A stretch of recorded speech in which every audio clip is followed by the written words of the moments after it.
Hello दोस्तों, स्वागत है आप सभी का आपके फेवरेट यूट्यूब चैनल पीटर हाजिर है ऑल अबाउट मूवीज़ पर। दोस्तों 14 दिसंबर 2001 को रिलीज़ हुई बॉलीवुड की मशहूर फिल्म कभी खुशी कभी गम ने आज पूरे 21 साल पूरे कर लिए हैं। 2 दशकों के बाद भी इस फिल्म को लेकर आज भी दर्शकों में खासा क्रेज़ है। दोस्तों ये फिल्म एक फुल पैकेज थी जिसमें इमोशन से लेकर मस्ती मजाक और ग्लैमर तक सब कुछ दिखाया गया था। इस फिल्म के गाने, location, dialogues, performance, star cast, climax और बाकी सब कुछ इतना शानदार और आइकॉनिक है कि हम इस फिल्म को कभी भुला ही नहीं सकते हैं। फ्रेंड्स, ये एक मल्टी स्टारर फिल्म थी जिसमें अमिताभ बच्चन, जया बच्चन, शाहरुख खान, काजोल, ऋतिक रोशन और करीना कपूर खान इत्यादि कई सारे सितारों का एक एंसेम्बल कास्ट था। फिल्म में रानी मुखर्जी ने भी अहम भूमिका निभाई थी। कभी खुशी कभी गम के रिलीज़ होने के 21 साल बाद भी ये करण जौहर की अब तक की सबसे प्रतिष्ठित फिल्मों में से एक है। इस फिल्म के 2 दशक पूरे होने पर जहां हम आपको इससे जुड़े अज्ञात तथ्यों के बारे में बताएंगे जिसके बारे में शायद ही आप जानते होंगे। दोस्तों लेट्स चेक। फ्रेंड्स, क्या आप जानते हैं कि कभी खुशी कभी गम के इंग्लिश नेम में दूसरे कभी पर ई क्यों लगाया गया है? दूसरे कभी में एक्स्ट्रा ई लगाने के पीछे एक दिलचस्प कारण है। दरअसल फिल्म निर्देशक करण जौहर ने संख्यात्मक कारणों से जानबूझकर शीर्षक को इस तरह से रखा था दोस्तों, क्योंकि करण एस्ट्रोनॉमी, एस्ट्रोलॉजी और न्यूमेरोलॉजी में काफ़ी बिलीव करते हैं। दोस्तों गाइस, फिल्म कभी खुशी कभी गम को बनाने के लिए इसकी प्रेरणा फिल्म निर्माता यश चोपड़ा की फिल्म कभी कभी से ली गई थी जो 1976 में रिलीज़ हुई थी।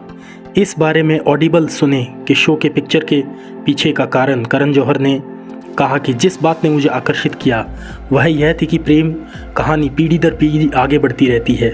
ये युवाओं से शुरू होती है और जैसे जैसे लोग बड़े होते हैं वैसे वैसे कहानी आगे चलती रहती है। डायरेक्टर करण जौहर ने इस फैमिली ड्रामा के लिए अपने ही फैमिली से इंस्पिरेशन लिया था। दोस्तों करण जौहर ने अपने परिवार के सदस्यों को देखा था और उन पात्रों के साथ इस फिल्म को बनाने का फैसला लिया था जो उनके परिवार के सदस्यों के व्यक्तित्व से मिलते जुलते थे। दरअसल फिल्म में अमिताभ बच्चन द्वारा निभाया गया यशवर्धन रायचंद का किरदार करण के पिता दिवंगत यश जौहर से प्रेरित था।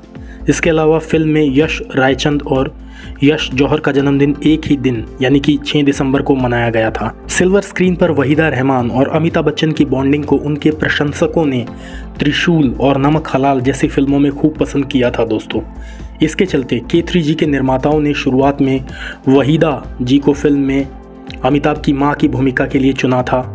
इस फिल्म से उनकी 10 साल बाद इंडस्ट्री में वापसी होनी थी, लेकिन अचानक उनके पति का निधन हो गया था। इसकी वजह से उन्होंने कुछ दृश्यों की शूटिंग के बाद फिल्म छोड़ दी थी। एक और इंटरेस्टिंग फैक्ट ये है कि वास्तव में करण जौहर अभिनेता जुगल हंसराज को अपना लकी मैस्कॉट मानते थे, इसीलिए उन्होंने अभिनेता को इस फिल्म में कैमियो रोल के लिए कहा था। इसके लिए जुगल ने ऋतिक रोशन के रूममेट के तौर पर अपना कैमियो किया था, लेकिन एन मोमेंट पर इस सीन को हटा दिया गया था। हालांकि इसका कारण सामने नहीं आया था, लेकिन फिर भी दोस्तों जुगल एक सीन में दिखाई देते हैं जो कि क्रिकेट का मैच होता है उसके बाद। दोस्तों अमिताभ बच्चन और जया बच्चन 20 साल में पहली बार फिल्म कभी खुशी कभी गम में एक साथ दिखाई दिए थे। इससे पहले उन्होंने आखिरी बार यश चोपड़ा की फिल्म सिलसिला जो 1981 में आई थी उसमें काम किया था। इसके अलावा अमिताभ और जया साथ में ऋषिकेश मुखर्जी की फिल्म चुपके चुपके और अभिमान में काम कर चुके थे। दोस्तों कभी खुशी कभी गम का सुपर हिट गाना यू आर माई सोनिया आज भी लोगों को पसंदीदा गानों में से एक है। गानों में दोनों की सिजलिंग केमिस्ट्री को दर्शकों ने खूब सराहना और प्यार दिया था। हालांकि इस सुपरहिट गाने को और मज़ेदार बनाने के लिए इसमें काजोल व शाहरुख को भी रखा गया था, लेकिन एंड टाइम पे उनके सीन्स हटा दिए थे। दोस्तों इस बात में कोई शक नहीं है कि स्टार किड्स को अपनी सेलिब्रिटी की स्थिति के कारण फिल्मों में अपनी पहली उपस्थिति बनाने का अवसर आसानी से मिल ही जाता है। शायद ही आप जानते होंगे कि शाहरुख खान के बेटे आर्यन ने इस फिल्म के शुरुआती दृश्यों में अपने पिता शाहरुख खान की भूमिका निभाई थी। फिल्म में नन्हे शाहरुख वास्तव में आर्यन है। एक और मज़ेदार बात यह है कि जॉन अब्राहम को बॉलीवुड इंडस्ट्री में अपनी पहचान बनाने के लिए से पहले कुछ समय इंतज़ार करना पड़ा। हालांकि जब वह इंडस्ट्री में नए थे तब उन्हें पू के कॉलेज के दोस्त और शिकारी रॉबी की भूमिका निभाने के लिए ऑफर किया गया था, लेकिन जॉन ने इस रोल को निभाने से मना कर दिया था। दोस्तों एक और मज़ेदार चीज़ ये है कि हमने कई बार देखा है कि फिल्मों में ऑफ स्क्रीन जोड़ी ऑन स्क्रीन जोड़ी में दिखाई देती है। इसी तरह K3G फिल्म में जॉनी लीवर और उनके बेटे जेसी लीवर ने भी पिता पुत्र की जोड़ी की भूमिका निभाई थी।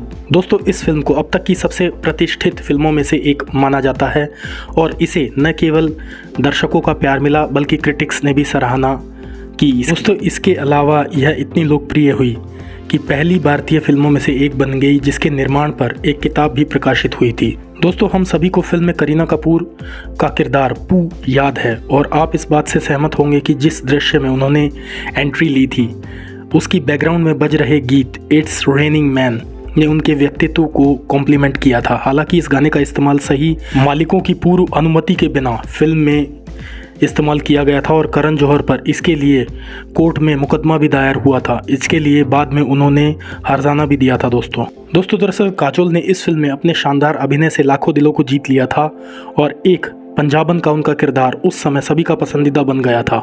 हालांकि बहुत कम लोग इस सच्चाई से वाकिफ़ हैं कि काजोल को फिल्म में पंजाबी डायलॉग सिखाने में बेहद मुश्किल हुई थी। इसके अलावा शाहरुख खान उनसे काफ़ी छेड़छाड़ करते थे। दोस्तों,